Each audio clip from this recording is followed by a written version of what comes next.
Here we have a 2022 on a 22 registration. Temsa Safari HD12, 53-seat, PSVR compliant executive coach. So, we are in a rather sunny Oxfordshire this morning at OMC Global. Company that we've sold one or two vehicles for now. Looking at this just coming up to 3-year-old Temsa, the first of the new shape we've been asked to sell. Oh, and it's got cut off. Didn't know that. Anyway, we'll turn it back on when we get on. As you can see, it's finished in OMC's black livery with green decals.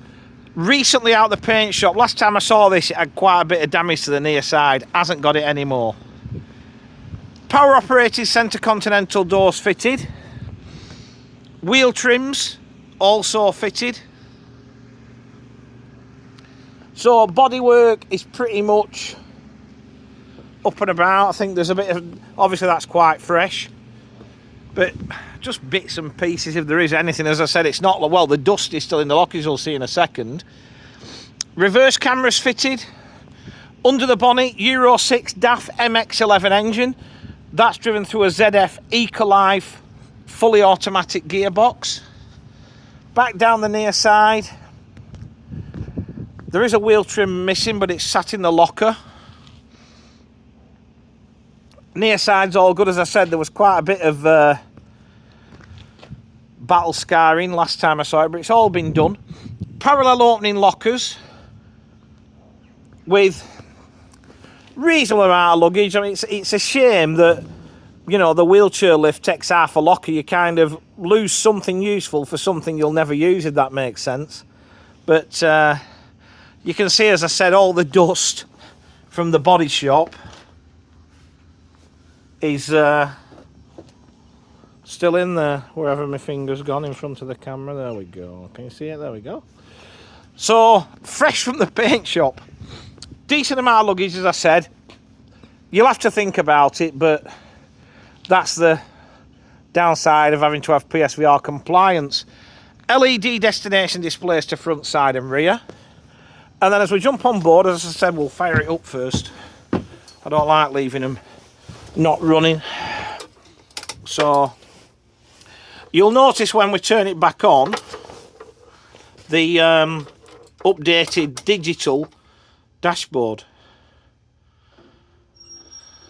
There we go. Vibrate my body.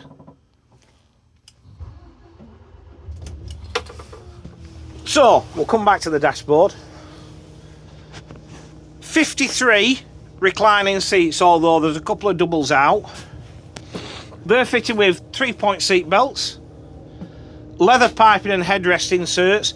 Now, everybody knows I'm not a fan of too much red on black, but this is grey, and it actually looks alright with grey. Don't ask me why. I think it's just, I don't know, everybody's different, but it's what your eyes tell you. This actually looks quite pleasant. So, leather piping and headrest inserts, as we said. We've got sideways movement to the seats. Seats are all in good order. Trays to the seat backs with USB connectors, although there's one or two trays that need replacing. But yeah, USB connectors at every seat. We've got wood effect laminate to the floor. We're fully air conditioned. We've got a centre sunken toilet unit. This one, that's one way of keeping people out, I suppose. This one doesn't have a hot drinks facility, by the way. And then we've got actually 10 double seats on quick release tracking. Now, the vehicle, as far as I'm aware, is only certified. In fact, I've just spotted this down here.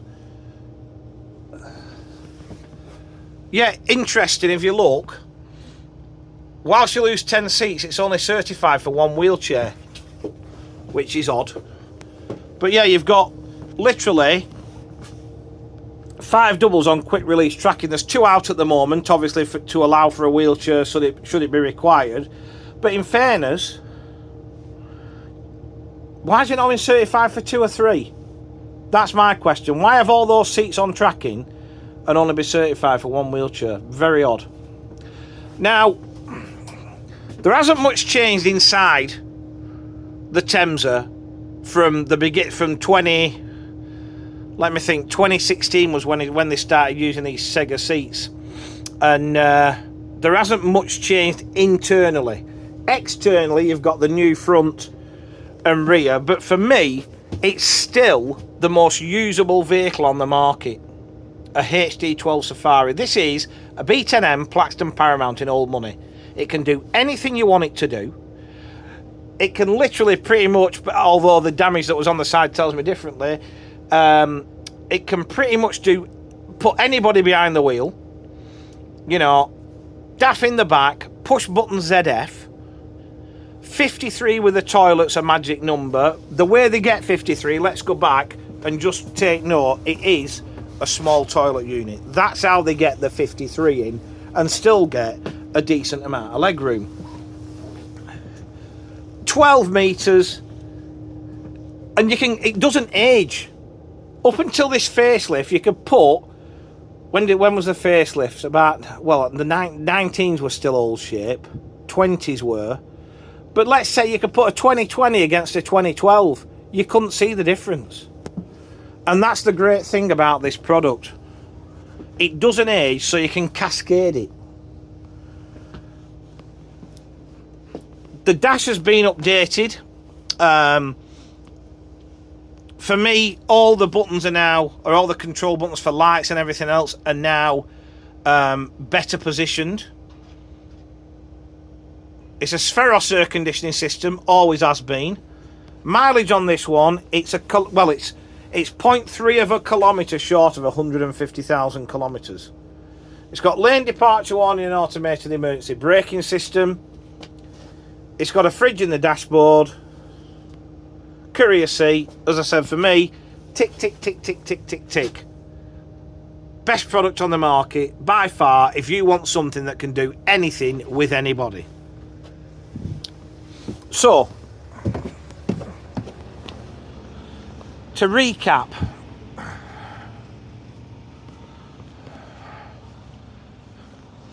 it is a 2022 on a 22 registration, Temsa HD12 Safari, 53 seat, PSVR compliant executive coach.